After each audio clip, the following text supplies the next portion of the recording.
dia, pessoal. Vamos para mais um dia de aula, né? Espero que vocês estejam bem, estejam curtindo, né? As aulas, estejam fazendo as atividades. Antes a gente vai orar, tá certo? Pedindo ao Papai do Céu que nos abençoe.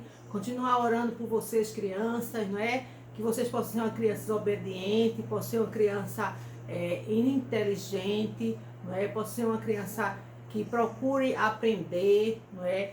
Não só as disciplinas do nosso dia a dia, mas aprender coisas boas que servirá para o futuro de vocês. Senhor Jesus, eu te peço, Senhor, que tu abençoe a todas as crianças do 5º ano, Senhor, que tu seja com a vida deles, que tu seja com o futuro deles, Senhor. Pois esse ano, Senhor, eles concluem mais uma etapa da sua escolaridade. Que tu seja, Senhor, com a vida deles, Senhor. Que tu sejas, ó Deus, com as suas dificuldades, ó Pai, que tu possas estar com ele. Que eles possam ter em ti, Senhor, um melhor amigo. Senhor, abençoa os seus pais, que possam ajudá-los, Senhor, em seu crescimento. Obrigada, Senhor, por mais um dia de aula que vamos ter. Que tu abençoe a vida de cada criança, de cada aluno. Que tu, ó Deus, abençoe todas as crianças do nosso Brasil. Que tu derrame sobre ele a tua graça, a tua misericórdia, o teu amor. Que tu continue, Senhor, acampando teus anjos ao redor dessas crianças, protegendo-as e livrando do mal. Em nome de Jesus. Amém.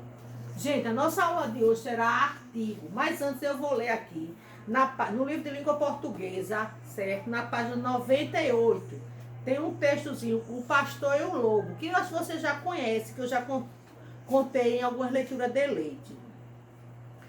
O Pastor e o Lobo. O pastor de ovelha achava a vida monótona. O que é monótona? É uma coisa parada, tá certo? Por isso inventava de tudo para se distrair. A sua diversão favorita era fingir que estava em apuros. O lobo, socorro, socorro, costumava gritar aos 4 ventos. Quando as pessoas do povoado vinham em seu socorro, encontravam-no perfeitamente seguro, rindo a valer. Um dia apareceu um lobo de verdade na frente do pastor. Desesperado, ele começou a gritar como sempre fazia. Um lobo, socorro, socorro. Dessa vez ninguém veio socorrê-lo e o pastor teve que se esconder em cima de uma moita de espinho, enquanto o lobo devorava todas as suas ovelhas. Qual a moral da história? Quando os mentirosos falam a verdade, ninguém acredita, né? Porque o pastor, ele era a pessoa que costumava muito a mentir.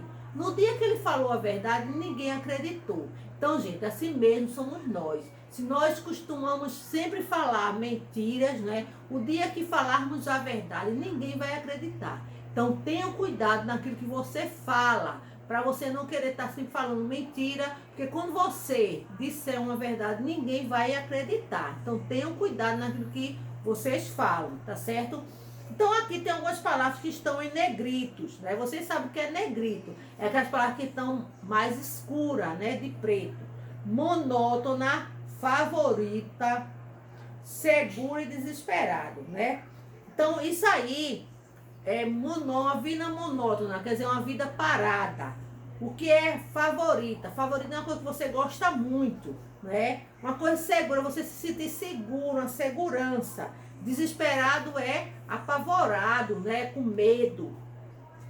Então, todas as palavras destacadas no texto indicam característica do substantivo. Chamamos essas palavras de adjetivo. Então, hoje nós iremos estudar adjetivo. E aqui eu botei alguns adjetivos, alguns substantivos aqui, né? Então, aqui eu tenho esse óculos aqui. Então, eu vou dar uma característica para esse óculos aqui, né? Então, eu disse que ele é elegante, eu disse que ele era resistente, e eu falei que ele era charmoso, né? Então, são qualidades que eu estou dando para este óculos, né? Então, eu estou dizendo que ele é elegante, que ele é resistente, que ele é charmoso. Aí aqui eu coloquei o substantivo garrafa, né? Então eu disse que a garrafa era longa, que a garrafa era marrom, que a garrafa é resistente. Então isso são qualidades que eu estou dando ao substantivo, tá certo? Outra qualidade, então essas qualidades que eu estou dando a esses substantivos aí, Outra qualidade que eu tô dando é esse rádiozinho aqui, ó. Então eu disse que ele era pequeno e ele era charmoso, né? Olha, ele é pequeno, né? Ele é também charmosozinho, tem muitos enfeites. Então, a essas qualidades, né, que eu dou ao substantivo, eu chamo de adjetivo. Então, quando eu olho para alguma pessoa, para alguma coisa, né, e dou algumas características a ela, então eu estou dando o quê? Adjetivos, certo? E como o texto diz, né, todas as palavras destacadas no texto indicam a característica do substantivo. Chamamos essas palavras de adjetivos, certo? Então, são os adjetivos. Os adjetivos, gente, pode ter locuções adjetivas. O que é locuções adjetivas? É a união de duas ou mais palavras com função de adjetivos. Chamamos de locução adjetiva. Então, por exemplo, aqui tem raios de sol. É o quê? Raio solar, porque sol, né? Então, dia de sol, dia ensolarado. Azul do céu, azul celeste. Então, essas coisas que a gente chama, então isso são locuções adjetivas, tá certo? Então tem noite, amor de pai, amor paterno, amor de mãe, amor materno, certo? Dia de festa, é dia o quê? Dia festivo, certo? Então aqui tem muitas locuções adjetivas aí. Salário do mês, salário mensal, noite de carnaval, noite carnavalesca, amor de mãe, tá vendo? Amor materno, pesca do mar, pesca marítima. Então, juntou as duas coisas e formou uma locução adjetiva. Nós também temos adjetivo gentílico ou adjetivo pátrio. O adjetivo gentílico indica a origem dos seres e das coisas. Então, é o lugar onde a gente mora, né? Se você mora no Acre, você é acriano. Nós moramos no estado de Pernambuco e nós somos o quê? Pernambucanos. Quem mora na Bahia é o quê? Baiano, certo? Quem mora no Ceará é o quê? Cearense, certo? Então, quem mora quem mora no Belo Horizonte, Belo Horizontino, Brasília, brasiliense, Ceará, cearense, certo? João Pessoa, pessoense, Maceioense, Manaus, manuense ou manuauara. Então aqui você tem vários adjetivos gentílicos ou adjetivos pátrios, tá certo? Então tem um bocado aí, tá certo? Então depois, o adjetivo concorda em gênero, número e grau do substantivo ao qual se refere. Quer dizer, se você, aqui eu estou botando aqui, né? Óculos é uma palavra que já está no plural, mas não vou botar óculos elegantes. Não, óculos elegantes, né? Óculos porque são duas lentes, né? Porque a gente tem dois olhos, né? Então, garrafa, ó aqui, eu botei garrafa longa, eu não botei garrafa longas, eu botaria longas se eu tivesse duas garrafas, não é? Então, o adjetivo ele tem que concordar com um substantivo, tanto em gênero como em número, tá certo? O gênero do adjetivo. Quanto ao gênero, os adjetivos dividem uniforme e biforme. É a mesma coisa do substantivo. Estão lembrados que pode ser biforme ou uniforme. Uniforme são os adjetivos que têm uma só forma, tanto para o masculino como para o feminino. Por exemplo, garoto feliz, garota feliz. Então, tanto feliz serve para garoto como para garota. Tanto para o feminino como para o masculino. O biforme, quando você muda, não é? São os adjetivos que têm uma forma para o masculino e outra forma para o feminino. Homem idoso, mulher idosa. Veja que mudou, não é? Menino engraçado, menina engraçada. Porque menino é um substantivo masculino. Menina é um substantivo feminino. Então, o adjetivo tem que também concordar. Não pode ser menina engraçado, não é?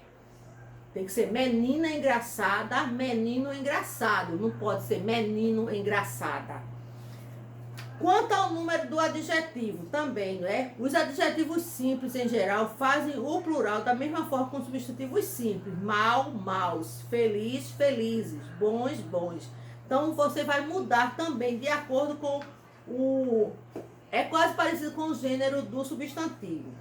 Nos adjetivos compostos, apenas o último elemento recebe a forma de plural. Consultório médico cirúrgicos. ONG Afros Brasileira, exceção a palavra surdo, mudo, né? Que hoje em dia não se usa muito essa nomenclatura, né? Se chama surdo, não se usa mais surdo e mudo. Por quê? Toda pessoa que é surda, ela é muda. Por ela não ouvir, ela não fala. Os adjetivos referentes às cores são invariáveis quando o segundo elemento da composição é um substantivo. Saia verde-oliva. Saias verde-olivas. E, gente, o grau do adjetivo, né? É importante que a gente veja isso. O grau do adjetivo, eles podem ser comparativo e superlativo. O grau comparativo é aquele que você vai comparar, né? O grau comparativo indica a comparação entre dois ou mais elementos. Ele pode ser comparativo de igualdade, quando eu tenho João é tão inteligente quanto Carlos. Então, essa palavra tão está dando uma comparação de igualdade. Lembra do ano passado que vocês estudaram? Então, Marcos é tão bonito quanto Marcelo, ou como Marcelo. Então, eu posso usar quanto ou posso usar como. O comparativo de superioridade é aquilo que eu superior mais. Então, aqui, a comparação é feia, utilizando mais que ou mais do que. É feita, né? Utilizando mais que ou mais do que. André é mais inteligente que Felipe, ou do que Felipe. Então, você vai usar, vai ver qual que mais concorda. O que ou do que, né? A gente usa mais do que. E comparativo de inferioridade. Inferioridade que é aquela pessoa que está abaixo, né? Então, a comparação é feita utilizando menos que ou menos do que. Gente, é bom vocês marcarem isso com marcador, ok? Use um marcador. Então, o comparativo de inferioridade, você pode usar menos que ou menos do que, né? O mel é menos doce que o açúcar, certo? Então, é o grau comparativo de inferioridade. George é menos forte que Márcio, ou do que Márcio. Os adjetivos bom, mal, grande e pequeno possuem formas especiais para os comparativos de superioridade. O adjetivo bom, quando você vai comparar no grau de superioridade, não é mais bom, é melhor. Mal é pior. Grande não é mais grande, é maior. Não é? Pequeno é menor, certo? Então, você vai usar, no grau superlativo, você vai usar isso aí. O superlativo, né, apresenta as características de maneira muito elevada, em nível máximo. O grau superlativo pode ser muito grande, é uma coisa que chama muito a nossa atenção. Relativo, as características de seres ou coisas são intensificadas em relação ao grupo de seres ou coisas. As duas formas para o superlativo, relativo, de superioridade ou de inferioridade. Vinícius é mais inteligente da turma, superioridade, né? Este monte é menos alto do que de todos, é relativo. Agora, no grau absoluto, o grau absoluto ele pode ser analítico e pode ser sintético. O que é um grau absoluto analítico? É expresso por meio de advérbio muito, extremamente excepcional, anteposto ao adjetivo. Lucas é um aluno muito aplicado. Quando eu digo essa palavra, então quer dizer muito. Eu tô botando num grau analítico, muito. João é muito gordo. Então eu imagino aquela pessoa super gorda. Aí, Lucas é um menino muito aplicado.